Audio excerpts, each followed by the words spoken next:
লাল alert লাইটের আলোয় লাইফবোটের ককপিটটা যেন নরকের মতো লাগছে। নদী তার আসনের পেছনে দাঁড়িয়ে থাকা সেই দীর্ঘ কৃষকায় মূর্তির দিকে তাকিয়ে ভয়ে জমে গেছে। ডেস্টিনেশন বদলে সংগ্রহশালা হয়ে গেছে, রায়হানের জেলখানা। পালানোর স্বপ্ন ভেঙে চুরমার। আহ, তুমি তুমি রায়হান? নদী কাঁপা গলায় জিজ্ঞেস করল। ছায়া মূর্তিটা কোনো উত্তর দিল না। তার নীলাভ চোখ দুটো স্থির, মুখে সেই কুটিল হাসি। সে ধীরে ধীরে নদীর দিকে এক পা এগোল। আমার থেকে দূরে থাকো! নদী চিৎকার করে সিট থেকে উঠে দাঁড়ানোর চেষ্টা করল, কিন্তু সিট বেল্ট তাকে আটকে রেখেছে। সে বেল্ট খোলার জন্য বোতাম চাপল, কিন্তু কোনো কাজ হল না। Control panel locked. মূর্তিটা নদীর সামনে এসে দাঁড়াল। তার শরীর থেকে বরফ শীতল অনুভূতি বের হচ্ছে। নদী চোখ বন্ধ করে ফেলল, আসন্ন পরিণতির জন্য অপেক্ষা করছে। কিন্তু মূর্তিটা তাকে আক্রমণ করল না। সে তার লম্বা সরু আঙুল দিয়ে নদীর গলায় ঝুলানো লকেটটা স্পর্শ করল। লকেটটা হঠাৎ করেই হালকা গরম হয়ে উঠল। এটা কি করছো? নদী চোখ খুলল। মূর্তিটা লকেট থেকে আঙুল সরিয়ে নিল। তারপর সে ককপিটের স্ক্রিনের দিকে ইশারা করল। স্ক্রিনে সংগ্রহশালা লেখাটা মিলিয়ে গিয়ে আবার আশ্রয়ে লেখাটা ভেসে উঠল, এবং স্টার ম্যাপে ন্যাভিগেশন রুটও আগের মতো হয়ে গেল। নদীর বিস্ময়ের সীমা রইল না। তুমি তুমি আমাকে সাহায্য করছো? কিন্তু কেন? তুমি কে?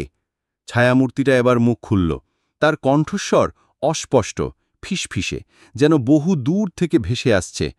আমি ছায়া। ছায়া? কার ছায়া? তার, যে হারিয়ে গেছে। মূর্তিটা ককপিটের ভিউ স্ক্রিনের দিকে তাকালো, যেখানে নবপৃথিবী গ্রহটা ক্রমশ একটা ছোট বিন্দুতে পরিণত হচ্ছে। রায়হান, সে শুধু শরীর চুরি করে না, সে স্মৃতিও চুরি করে, বিকৃত করে। তুমি তুমি রায়হান তাহলে? আমি তার শিকার ছিলাম, যেমন ছিল আসল রায়হান চৌধুরী, যেমন ছিল সেই সীমান্ত রক্ষী। ছায়া বলল, সে আমাদের সত্তার অংশ ব্যবহার করে এই শরীর তৈরি করেছে, তার ইচ্ছের বাহন। কিন্তু কিছু স্মৃতি, কিছু অনুভূতি এখনও রয়ে গেছে। কোন স্মৃতি? নদী জিজ্ঞেস করল। ভালোবাসার স্মৃতি, রক্ষার স্মৃতি। ছায়া নদীর লকেটের দিকে আবার দেখালো। এই লকেট, এটা একটা চাবি, স্মৃতির চাবি। এটা শুধু তোমার দাদির নয়, এটা এটা আমার মেয়ের। নদী অবাক। তোমার মেয়ে? কিন্তু আমার দাদি? তোমার দাদি ছিলেন প্রজেক্ট লায়রার একজন বিজ্ঞানী, ইউনিট 784। তিনি আমার মেয়ে নন, কিন্তু তিনি এই লকেটটা পেয়েছিলেন আসল গিবালাসির কাছ থেকে। আসল গিবালাসি? তাহলে কন্ট্রোল রুমে যে গিবালাসি জেগে উঠেছে সে আসল নয়, সে সত্তার একটা অংশ মাত্র, উচ্চাকাঙ্ক্ষী, নির্মম। আসল গিবালাসি সত্তা ভাগ হওয়ার যন্ত্রণা বুঝতে পেরেছিল। সে তার ভালো অংশটা, তার স্মৃতি, তার অনুশোচনা এই লকেটের মধ্যে লুকিয়ে রেখেছিল। তারপর সে আনুবিসকে দিয়েছিল, বলেছিল সঠিক সময় সঠিক মানুষের হাতে পৌঁছে দিতে। আনুবিস? তিনি মমিকৃত হওয়ার আগে এটা লুকিয়ে রেখেছিলেন?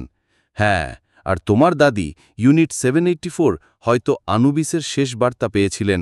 তিনি এই লকেট তোমাকে দিয়েছেন, হয়তো অবচেতন মনেই এর গুরুত্ব বুঝতে পেরেছিলেন।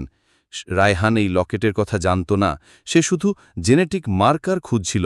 কিন্তু লকেটটা, এটা গিবালাসির সত্তার ভালো অংশের সাথে সংযোগ স্থাপন করতে পারে। তাহলে অরণ্য আঙ্কেলের শরীরে যে আছে, সে গিবালাসির ভালো অংশ, কিন্তু লকেটটা হয়তো তাকে প্রভাবিত করতে পারে। হয়তো আসল গিবালাসির স্মৃতি তাকে থামাতে পারে। এই লাইফবোটের কন্ট্রোলও লকেটের সাথে যুক্ত। রায়হান ভেবেছিল এটা তাকে সংগ্রহশালায় নিয়ে যাবে, কিন্তু লকেটটা জানে আসল গন্তব্য আশ্রয়। আশ্রয়টা কোথায়? সেটা কি? আশ্রয় হল প্রজেক্ট লায়রার শেষ গোপন ঘাঁটি, যেখানে তারা কিছু প্রযুক্তি আর জ্ঞান লুকিয়ে রেখেছিল, আর হয়তো কিছু মানুষকেও। আমি সেখানে যেতে পারবো না। রায়হানের নিয়ন্ত্রণ এখনও আমার ওপর আছে। এই শরীর বেশিক্ষণ তার বিরুদ্ধে যেতে পারবে না। কিন্তু তুমি পারবে নদী। তুমি লকেটটা ব্যবহার করে আশ্রয় খুঁজে বের করতে পারবে। কিন্তু আমি একা কি করব? নদীর চোখে জল। তুমি একা নও। ছায়া নদীর কাঁধে তার শীতল হাত রাখল। স্পর্শটা ঠান্ডা, কিন্তু তাতে কোনো শত্রুতা নেই, বরং এক ধরনের বিষণ্ণ আশ্রয়। ছায়ার শরীরটা কাঁপতে শুরু করল। তার নীলাভ চোখ দুটো দপদপ করছে। রায়হান বুঝতে পারছে সে নিয়ন্ত্রণ ফিরে পাওয়ার চেষ্টা করছে, তোমাকে যেতে হবে এক্ষুনি। কিন্তু তুমি? আমার স্মৃতি, আমার মেয়ের স্মৃতি, এটাই আমার মুক্তি। ছায়ার শরীরটা ক্রমশ অস্পষ্ট হতে শুরু করল, যেন বাতাসে মিলিয়ে যাচ্ছে। শেষবারের মতো সে নদীর দিকে তাকালো, তার নীলাভ চোখে এক ফোঁটা জলের মতো কিছু চিকচিক করে উঠল। সাবধানে থেকো, আমার মেয়ে। তারপর ছায়াটা সম্পূর্ণ মিলিয়ে গেল। নদী ককপিটে একা, কিন্তু সে আর আগের মতো অসহায় বোধ করছে না। তার হাতে স্মৃতির চাবি, গিবালাসির ভালো সত্তার অংশ, আর তার গন্তব্য আশ্রয়, এক নতুন আশা। লাইফবোটটা দ্রুত গতিতে মহাশূন্যের মধ্য দিয়ে এগিয়ে চলেছে। নদী তার লকেটটা শক্ত করে ধরল। সে জানে আশ্রয়ে কি আছে বা নবপৃথিবীতে কি ঘটছে, কিন্তু সে জানে সেটাকে লড়তে হবে, অরণ্য আঙ্কেলকে বাঁচাতে হবে, গিবালাসির খারাপ সত্তাকে থামাতে হবে, আর রায়হানের মতো সংগ্রহক থেকে ভবিষ্যৎকে রক্ষা করতে হবে। সে লাইফবোটের কন্ট্রোল প্যানেলের দিকে তাকালো। স্ক্রিনে ন্যাভিগেশন রুট দেখাচ্ছে, গন্তব্য এখনও ৭২ ঘন্টা দূরে। এই দীর্ঘ সময় তাকে একা থাকতে হবে, অজানা ভবিষ্যতের জন্য প্রস্তুত হতে হবে। কিন্তু সে সত্যিই কি একা? হঠাৎ লাইফবোটের দেওয়ালে লাগানো একটা ছোট নেভে থাকা স্ক্রিন জ্বলে উঠল। স্ক্রিনে কোনো ডেটা বা ছবি নেই, শুধু একটা অডিও ওয়েভ ফর্ম দেখা যাচ্ছে, ঠিক যেমনটা সে কন্ট্রোল রুমের ইন্টারকমে দেখেছিল। আর সেই ওয়েভ ফর্মের নিচে একটা মাত্র শব্দ টাইপ করা হচ্ছে। অক্ষরগুলো ধীরে ধীরে ফুটে উঠছে। নদী, শুনতে পাচ্ছ? আমি অরণ্য। অরণ্য? সে বেঁচে আছে, কিন্তু সে কোথায়, আর কিভাবে সেই লাইফবোটে যোগাযোগ করছে? এটা কি সত্যি অরণ্য, নাকি গিবালাসির বা রায়হানের অন্য কোনো চাল?